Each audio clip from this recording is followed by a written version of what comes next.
He is 3 minutes outside the wire when the dogs start. Not one dog, a pack. And in the jungle at 0200 hours in Quảng Trị Province, Vietnam, 1968, a pack of dogs between you and the tree line is not a problem you solve. It is a countdown you run from. Sergeant Daniel Ryker hits the river at full speed and goes under without breaking stride. Current pulling hard to the left, and he does not make a sound, not one sound.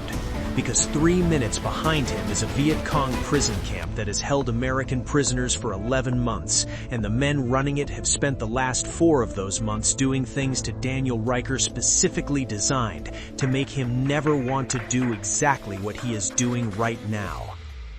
Here is the thing about Daniel Ryker that the Viet Cong did not understand when they captured him. And here is the thing they still did not understand when they captured him again. Some men break enough pressure. Most men break. That is not weakness. That is biology. That is the human body protecting itself the only way it knows how.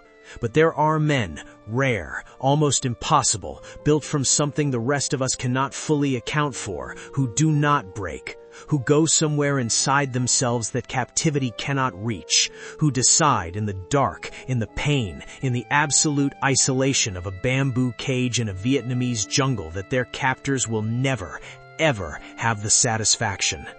Daniel Ryker was that man. Before the camp, before Vietnam, before any of it, you need to know who Daniel Ryker was.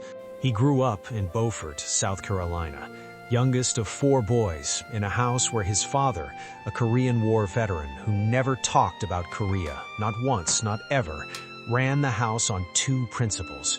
You finish what you start, and you do not let anyone see you quit. Daniel told me years later that his father never explained those principles, never sat him down and taught them.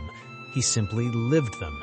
Every day, in every small decision. Daniel enlisted in the Marine Corps at 18. By 22, he was a sergeant, Force Reconnaissance, the Marine Corps' most elite special operations unit. The men who go where nobody else goes.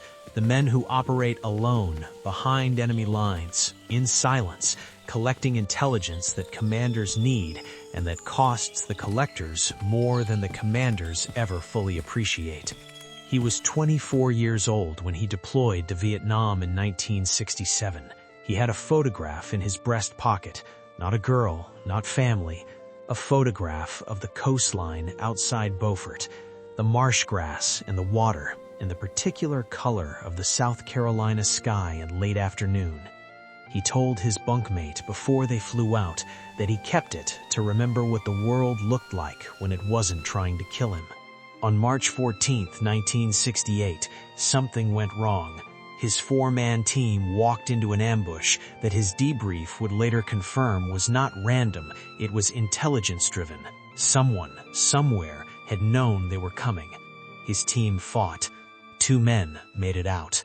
1 man did not survive. Daniel Ryker was taken alive. And the camp closed around him like a jungle closing over a path. Within days, it was as if the path had never existed. The camp had no official name. American intelligence called it Station 11, one of a network of Viet Cong detention facilities running through Quảng Trị Province, designed to hold high-value prisoners and extract from them whatever information could be extracted. Daniel Ryker, as a Force Recon sergeant, was considered high value.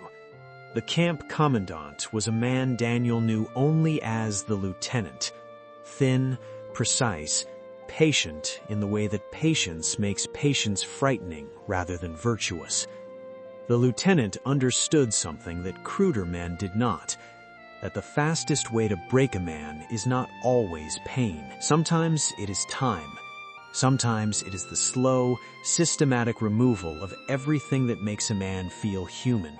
His name replaced with a number, his clothes replaced with rags, his sleep interrupted at precise intervals calculated to prevent the deep rest that sanity requires.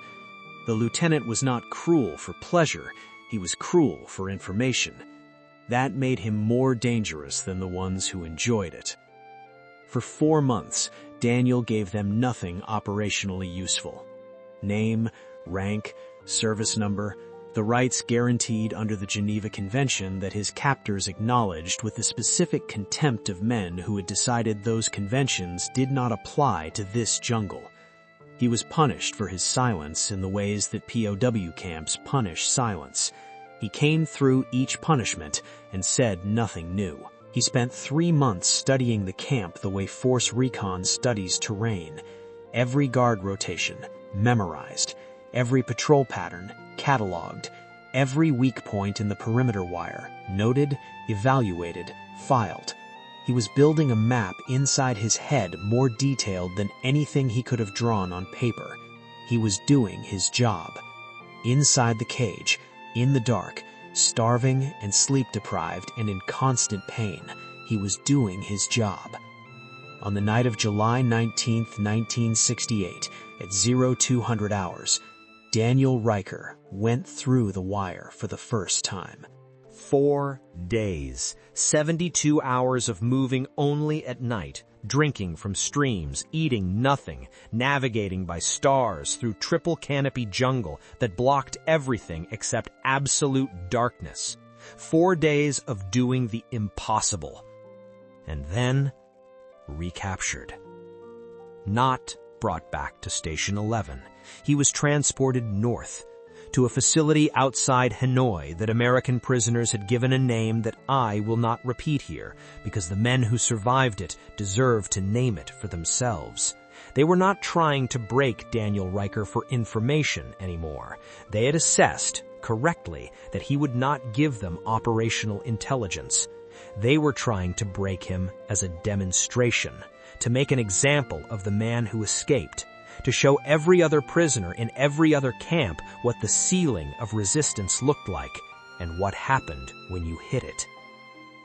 They did not know about the place Daniel went inside himself, the place that held the marsh grass and the water and the South Carolina sky at late afternoon. He began studying the new facility on his first day inside it. Guard rotations, patrol patterns, weak points. Doing his job. On the night of February 3rd, 1969, Daniel Ryker went through the wire for the second time. And this time, he did not get caught. A Marine reconnaissance patrol found him 11 days later, or more precisely, he found them. He'd been moving toward the sound of American fire support for 3 days, navigating toward the war like it was a lighthouse. When the patrol's point man spotted movement in the tree line and raised his weapon, Daniel Ryker stepped out of the jungle with his hands visible and said, "I've been waiting a long time to see that uniform." He asked for water.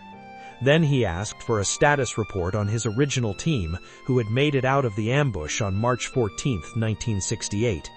Before he asked about food. Before he asked about home. The debrief at Da Nang lasted 4 days. Intelligence officers from 3 agencies sat across from Daniel Ryker and asked him questions about everything he had observed. Both camps, their layouts, their personnel, their operational patterns, everything his Force Recon brain had cataloged during 331 days of captivity. He gave them everything, every detail. He was awarded the Navy Cross.